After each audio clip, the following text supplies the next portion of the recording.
So I'm doing this in my Instant Pot, but you can totally do this in a slow cooker. But you want to brown up some onions and your garlic first. Actually, that's pretty optional, but I think having the cooked onions and garlic just adds a little bit more flavor to the meal all around. But you could just throw it all in the slow cooker if you wish. And then you're going to cook those until they're a little translucent. And then you're going to add in your garlic after you stir them up a little bit, of course, to break them up.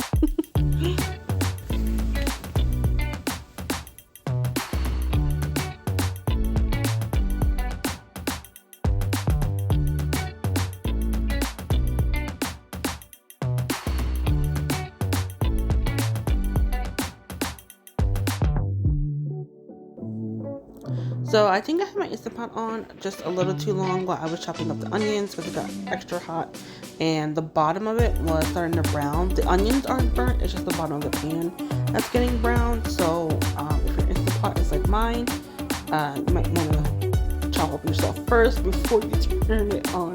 But like I said before, the cooking the garlic and onions is optional. You could just dump everything into your slow cooker or Instant Pot and cook it if you're pressed for time. But I just think this adds a little bit more extra of flavor because, like I said, they're aromatic, so they're gonna give a more depth of flavor to your dishes, whatever you're making, not just this dish in and of itself.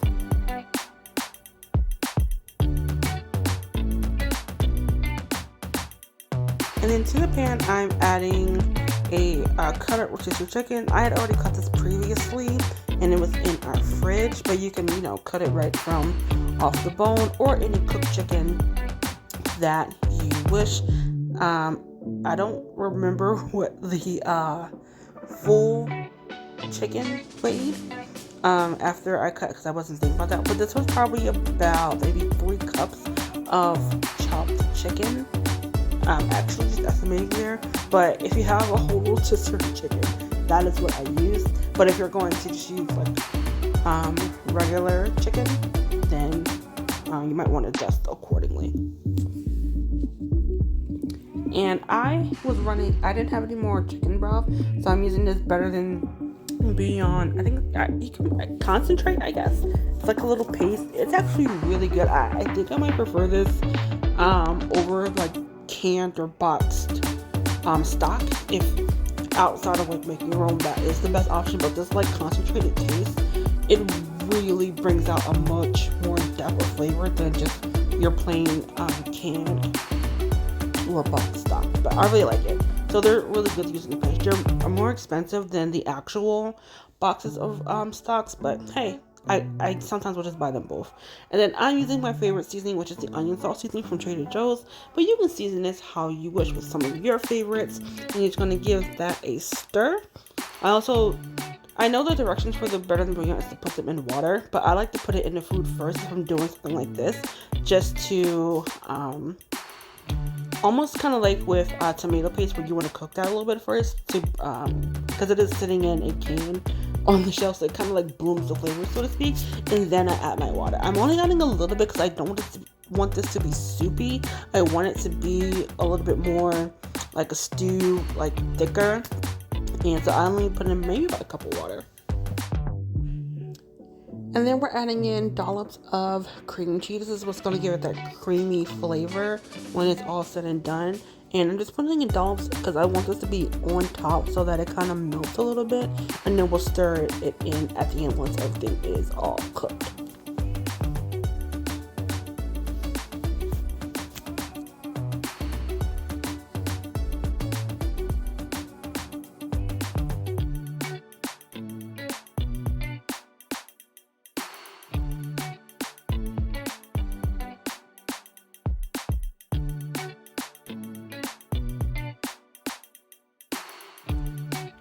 So I'm cooking this on high for 2 hours.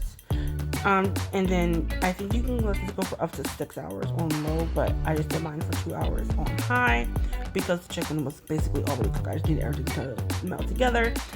And then you want to stir it around so the cream cheese gets evenly incorporated. And then this is 100% optional, but I'm adding in a bag of frozen veggies because we are definitely lacking in this house. I don't know about you, but we definitely are, especially my toddler who doesn't really like vegetables unless they're mixed in with something else. But I digress. We're still working on it, so I try to give her vegetables at opportunities every opportunity that I can, just so she can get in some of that extra fiber and all those good nutrients. So I'm just gonna give that a little stir, and then we're just gonna put that on. I think pressure cook for just 2 minutes, just to cook everything through. This dinner was so good, I forgot to take a video of me plating it, but hope you guys enjoy another weeknight dinner. If you like what you see here and would like more recipes, please like and subscribe. And we also have more vlogs coming up on the channel as well. But until next week,